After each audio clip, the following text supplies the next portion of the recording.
For more on the story, we now take you to KZN, where our reporter Nozintombi Miya is on standby. Nozi, it's great to have you on the program. A very good morning to you. What can you tell us about the visit from the Motsepe Foundation and AmaZulu King Misuzulu?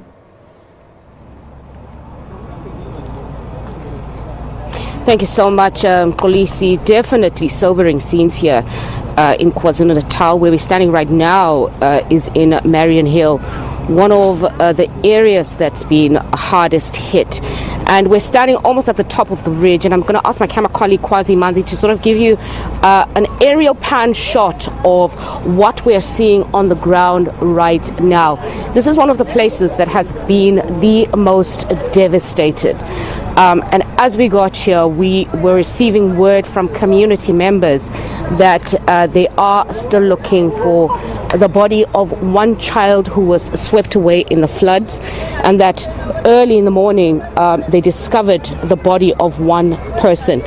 And Mxolisi, as we continue with our conversation, we're going to walk further down just to give you an idea of what we are looking at visually. We're walking towards the house of one of the family members who lost their loved ones. On my right, you can see the Marion River that's going past here, and you can sort of see where the mud came down. They do have tractors right now, and this is a scene that we're seeing that is completely different to what we've been experiencing on the ground the past few days. It has been a challenge for government officials and authorities to get tractors in, to start smoothing the ground and to start smoothing the pathways to be able to open up key road accesses. And it's been a challenge for communities to be able to get to and from their different locations, and it's also been a challenge for water tankers to be able to come in and to be able to provide water assistance to communities that have been affected. You'll know, Mxolisi, that since Monday, the communities here in KwaZulu-Natal have been without electricity and without access to water. And it has been a challenge, and it has been a struggle for a lot of the community members here. As you can see on my left further, that one of the houses here has been completely impacted and it has been destroyed. And Mxolisi, just to talk to us a little bit more about the program that's expected today, I'm going to be speaking to the spokesperson of the Motsepe Foundation just to give us a quick overview of what the plan of action today is and what is anticipated. Hi, how are you? I'm well, and how are you? Thank you so much for joining me, Susan. Just very briefly, what's the plan of action expected today? Well, the purpose of today is that Dr. Precious Moloi Motsepe and Dr. Patrice Motsepe, the founders and chairman of the Motsepe Foundation, will be visiting this area along with His Majesty the King, the Premier, and the Mayor of the city of Ethekwini, to come visit the bereaved families. The intention of today is to come and see and come and to do, as we say in Misuzulu, to tuduza abantu abalahlekelwe, and offer a humble support from the Motsepe Foundation to assist the bereaved families. So they are on their way now. The dignitaries are on their way. We're expecting them here any minute now, and we're going to be visiting a couple of families in this Telimnyama area to do particularly that. When you talk about assistance, what kind of assistance will you be giving to the families? We know that access to water, access to electricity, access to roadworks has been problematic. How will the Patrice Motsepe Foundation assist these bereaved families? Well, the intention of the Motsepe Foundation is to assist in a manner which obviously will be consulted with the Premier's office, with His Excellency, with His Majesty the King, as well as the Mayor of Ethekwini.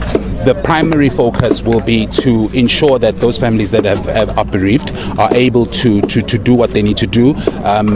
First and foremost, and primary to that, is access to water. Already the Motsepe Foundation has ensured a process to assist with that, which we'll be sharing as soon as the dignitaries arrive, as well as obviously the most primary thing, to allow them to put their loved ones to rest. I'm going to leave it there. Thank you so much. Mxolisi was just giving us an update there about what is expected, what is anticipated. We're going to zoom into the ladies that are here. and you can see that they're using homespun equipment to try and remove what debris they can. I mean, there's pants on the floor here. There's, you actually just don't even know, where some of these items are coming from. You can see that this is really counting the human cost of the humanitarian disaster and devastation that we are seeing here. I'm going to speak to one of the community member ladies here that are busy cleaning up. Hi, Sisinjani. It's been a tough few days for you guys, and the weather is even worse. What are you feeling right now? Okwamanje ayikho into engayisho, siphelelwa namandla manje nawo mfuthu ukuthi sifune ingane ngoba ugogo yena simfunile watholakala. Ingane manje inkinga yona engatholakala. Ngisasaba namanje into yaqhamuka la emhosheni. Kwaqhamuka nje enye into nami engakwazi nokuyichaza. So right now you're still looking for the young boy that's missing. The young girl that's missing, but you did find the adult that was missing. Yes. And you're trying to explain to me that this is something you'd never seen before. Yes. Just explain what visually did you see? Did you see a flood of water? Was it mud? What were you seeing? Ngizothi nje into engayibona ngamehlambi kangiqala ukuyibona lapha entabeni. Kwaqhamuka kwaqale kwakhala kwangathi kuyaduma. Kwathi bo Like thunderstorm. Yes, kwathi kusuka lapho kwabe kubhoboka. Mekubhoboka kwaphuma into eyaqhasha ehamba nomlilo. Yahamba into shuthi azazofika la yakhokhula umuzi lo kagogo. Mayifika la amanzi engangiwaqala kwabona kwangathi ulwandle. Yama la shuthi ifuna ukuphuma ngala ngithi ayikho indlela emfuleni. Yama la yantanta lento yathi kwangathi ifuna ukukhuphuka iphinde phezulu. Yathi suka ke lapho yabe ihamba isihamba nalemizi engala ngenzansi. Imizi esuka phezulu yonke ayikho. It's all gone. So the community members just explaining, Mxolisi, how it was something they'd never seen. Torrential rains mixed with fire, mixed with mud. All the houses at the top of the mountain are all completely gone. Yes. You haven't had access to water. You haven't had access to electricity. Have you had any word from government to say when they'll be able to restore the water, when they'll be able to restore electricity, and the road works that are completely destroyed? Okwamanje angifuna ukukhuluma amanga kusanje ngoba kunje amanzi asinawo ugesi asinawo angakozwa lutho angakobona iminyakazo. So no movement yet. It's still disappointing that 5 days after the initial flooding, there still has been no action. Yes. Kusanje okwamanje. And you are getting some assistance from the Patrice Motsepe Foundation that is coming today. They will be assisting with burials. They will be assisting financially where they can. How do you think that will be able to assist you as community members here? Ngazi ngizothini mhlambe singabeka ithemba kulabo abazofika bezosiza mhlambe singakwazi usisizakala ngoba manje ingqondo zabantu azisasebenzi ngoba manje sifuna ingane mhlambe njengoba simela nje sime phezukwa ingane. Yebo. Just quickly before I let you go, what do you need? What do the community members need? Do they need beds? Do they need cardboard? Do they need corrugated iron? Do they need food? Do they need clothes? What do they need? Sidinga konke okusemandleni abantu njengoba behanjelwe izindlu zabo abanazo indawo zokuhlala abanakudla abana ingubo zokugqoka abanalutho sidinga nje yonke into. Everything. Yebo yonke into. All right. Bakhelwe nezindlu mongukuthi bangakwazi ngoba nje abantu bahlele eminyango. Thank you so much. Community member there, Mxolisi, just giving us an update of, what she says they need. They need everything. She says that the houses that were at the top of that mountain have been completely destroyed in the mud and the sludge that came down here during the course of the week. And we're just sort of changing positions so we can give you a better idea of the background of the work that is being done behind us, of the community members that are continuing to do the little that they can. Again, concerns from the residents in Mxolisi about the slow pace at which local government is assisting. We do know that the Patrice Motsepe Foundation is going to be here within the next hour or so to assist the families with the burials. But what communities are saying is that 5 days on, 6 days on, they still don't have access to electricity. They still don't have access to water. They still don't have access to the roadworks, the waterworks. Those communities, those family members whose houses were washed away in the floods still do not have a place to stay. And these are basic things that communities need, basic items such as clothes, such as shelter, such as bedding, such as equipment, to be able to assist them in being able to start to rebuild their lives, to be able to, start climatizing themselves and recovering from this disaster that we are seeing. I mean, you can see these are locals themselves who are using the basic equipment that they are getting to be able to try and clean the waterworks. And what the community member was saying, was speaking to us about right now, is that they're not even sure if they'll still be able to find any of the bodies of the people that they suspect are still buried underground here. And this is an extremely grim picture that is being painted. A lot of the communities that we spoke to during the course of this week, including up until this morning, feeling alone, feeling isolated. We do know that the president has promised money. We do know that emergency funding of up to 1 billion has been agreed on. It is going to be released. But how soon the funds will be put in place for actual measures to start being put into place, interventions, pipes to be fixed, tractors to be brought in, basic accommodation, clothes, food, water, electricity to be put in. That is something that communities are still extremely concerned about, extremely worried about. You can see that it has been raining. It's been raining since yesterday. The weather is definitely taking a turn for the worst. It's cold, it's rainy, it's wet, it's miserable.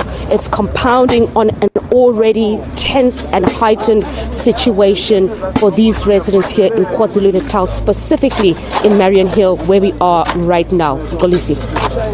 Nozi, as we continue to have this conversation right now, you are literally on the ground as you're watching the people literally pick up the pieces from all that devastation in the week there. What do we know thus far about developments with regards to the amount of the damage that was caused? And tell us, maybe, when are we expecting the likes of King Misuzulu to also make his way there today?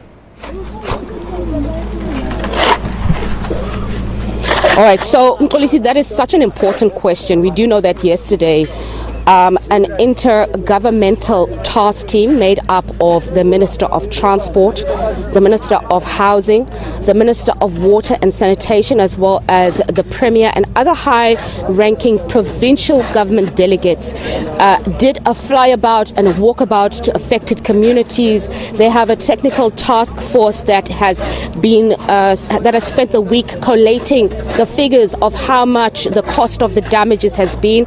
We heard from the Minister, we heard from the Premier and from the Minister of Transport that the damages could be in excess of 4 billion rand.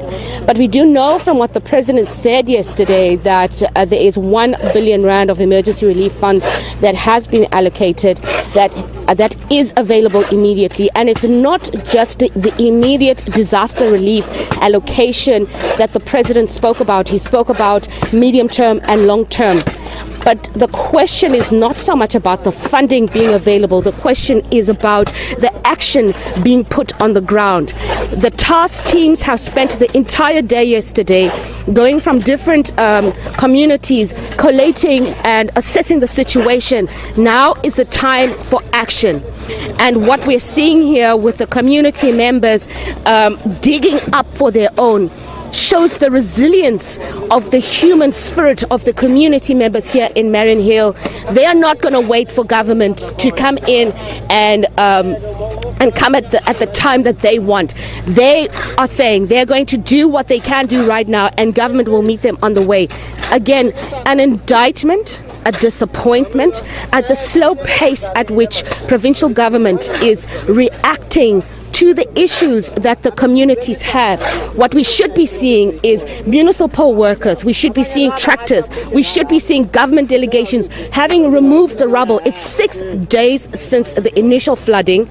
We do know the weather service is saying that the weather is going to take for a turn for the worse. We do know that it has been raining again and that the level of rainfall is increasing. What should have been on the ground should have been government tractors, government adequate resources, assisting communities. We should not be seeing a situation like this where community members are struggling to remove the rubble, the debris, the trees. There should be, of the emergency relief funds that were spoken about on Wednesday, there should have been actual equipment and infrastructure brought in to start assisting the communities. Communities still do not have food. Communities still do not have access to water. Communities still do not have access to electricity. They do not have access to basic clothes. The clothes that they're wearing now are the clothes that they've had on, those clothes that they could manage to pick up as they try to flee away from the circumstances. And Mxolisi, what you're seeing right now is a helicopter that is doing a flyby. It's also part of the search and rescue efforts that have been ongoing throughout the course of this week, and that obviously signals that we will be seeing the Premier imminently, and we will be seeing members of the Motsepe Foundation imminently here at Marion Hill to try and do that assessment.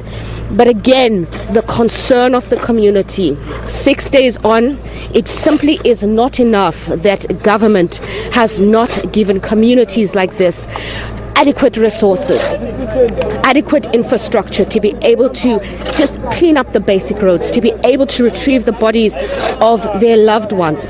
There is a lot of trauma, there is a lot of tension, there's a lot of sadness and bereavement of the community members here who are feeling hopeless and who are feeling helpless. And all they want is they want intervention.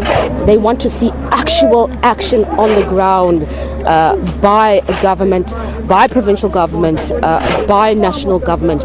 And all they're asking for is for help. They're asking for clothes. They're asking for food. They're asking for access to water. They're asking for access to electricity. We know that the president said yesterday that they would try and put in water tankers as soon as possible. But with the roadworks closed off, it does become problematic for water tankers to be brought in. It does become problematic for Eskom to come and bring in technicians to fix the broken electrical pipes. And again, Mxolisi, this adds to the compounded worry and frustration of the people. They have shown resilience. They have shown that they are willing to pick up the pieces, but government really needs to start doing its part to come to the party and start bringing in the actual equipment that communities so desperately need to be able to start rebuilding the broken pieces of their lives before the weather takes a turn for the worse further. Police. Wow, Nozi, as we, continue having this conversation as well, images there, we can see members of a community just behind you. Seemingly this has also promoted a sense of community. You have people there, all hands on deck, everybody, trying to put the pieces back together. Are we expecting a media briefing a bit later on from the Zulu Kingdom as well as the Motsepe Foundation to touch base with perhaps members of the media to tell us how this will be working? And also I want to know, what is the sense on the ground with the assistance and aid that is coming in the form of burials? How are they receiving this? Because I know one of the ladies you spoke to pointed out that it would be a case of wait and see. But how's the general sense there on the ground before we let you go?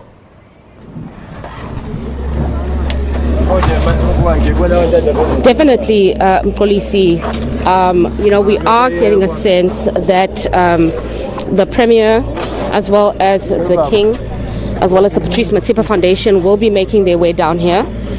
And it definitely has, you can see that there's definitely a sense of community here. We're going to try and walk to the other side. We're just walking towards the other side. There is definitely a sense of community. But we know that a lot of aid organizations have been involved in different parts of affected parts of KwaZulu-Natal. We do know that the Gift of the Givers has been assisting communities with food sources as and where they can. We know that ShopRite has given some form of food assistance and soup kitchens to affected communities. But again, the concern from the community members that they are getting assistance from NGOs, but the assistance that they're getting from government does not seem to be assistance that is at the rate and the scale at which they desperately need.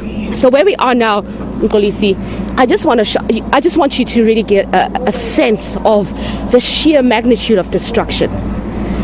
Where once there was a hill or a mountain has now been flattened. You can see the house that was standing over here completely flattened by the mud, the sludge and the water coming from the top of the mountain. All the houses at the ridge have been completely destroyed. And this is what community members have had to deal with for the past few days since Monday. You can see the clothes strewn all over the place. You can see that community members grabbed what they could, and this is why they are feeling so despondent and distraught and frustrated with the pace at which government is bringing interventions.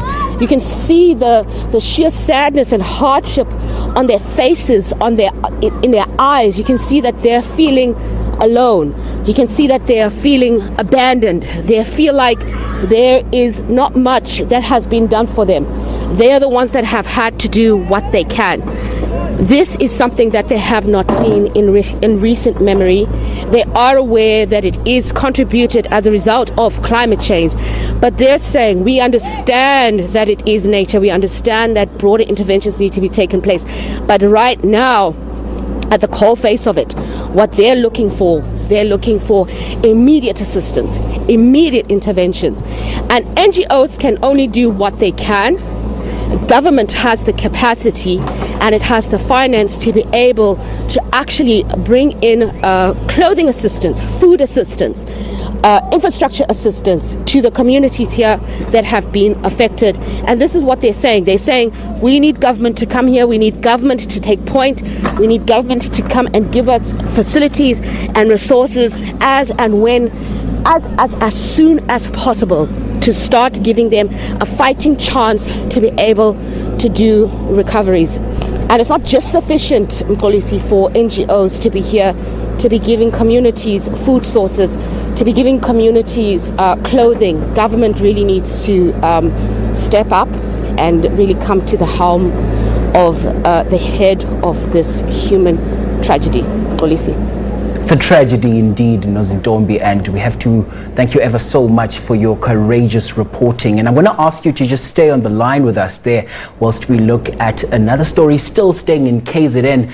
Business and tourism hotspots in KwaZulu-Natal have remained closed following the floods, and although search and recovery operations continue, they could be hampered by the heavy rains that have resumed, of course, in most parts of the province. The Provincial Cooperative Government's Department has cautioned residents to avoid low-lying areas after the South African Weather Service forecast inclement weather conditions in the province this weekend. Now, disaster management teams are on high alert for further floods. For more on this, we bring in our reporter, Bongani Gema, who's joining us there. Bongani, it's great to have you on the program. Welcome to the agenda.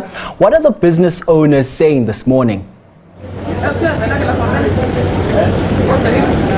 Well, good morning to you, Mxolisi, and good morning to the SABC viewers. Mxolisi, we are coming to you from Umshoti. Now, this is one of the areas here in the province that is, loved by tourists. As you know, we're in the Easter weekend. As we heard yesterday, the province was projected a number of about over 300,000 people. This were expected to descend to the province of KwaZulu-Natal. As you know, tourists are usually to restaurants.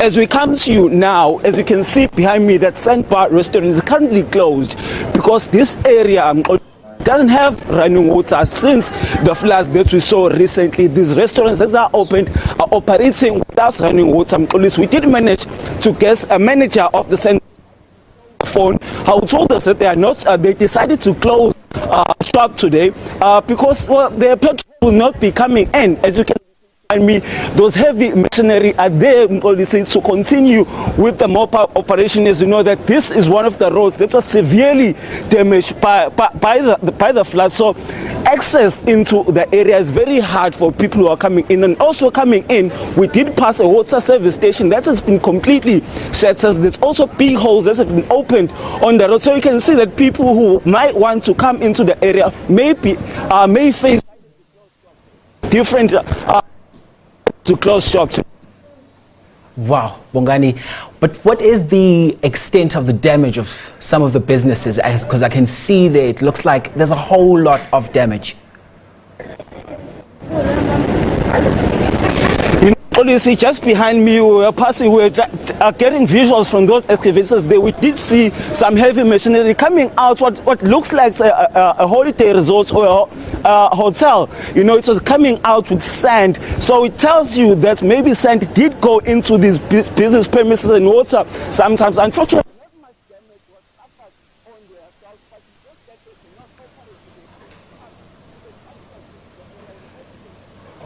to get access into the area and not have running water, so they need to close, but the shops themselves are not really damaged much. You know, Bongani, we also are battling with your audio there, as we can expect, because I mean the floods did cause damage to a whole lot of things, and technological infrastructure being one of them. I want you to tell us, Bongani, with more rain expected for today, is there a sense that, you know, the residents or the business community is going to be ready for the anticipated bad weather coming up today? Well, it seems, Mxolisi, that people have decided to stay indoors today. I mean, Umdloti is one of the areas that on these days such as this, you will see people are walking across the beach, you know, but today, driving in here, you can see that it's empty. We did spot one or two people walking along the beach line, but it's not full as we would maybe anticipate on days like this. So it tells you that people have decided today to stay indoors in anticipation of the heavy rains that have been reported. Maybe it's a safety measure for themselves and also to watch over their property, because we've seen that in other areas, you know, people's property washed away. So people may have decided to stay indoors today in anticipation of the heavy rains. As you can see, you know, it's already pouring as we speak to you now. All right, Bongani Kema is our reporter there, coming to us live from Umdloti, as well as Nozintombi Miya, who's also in KZN.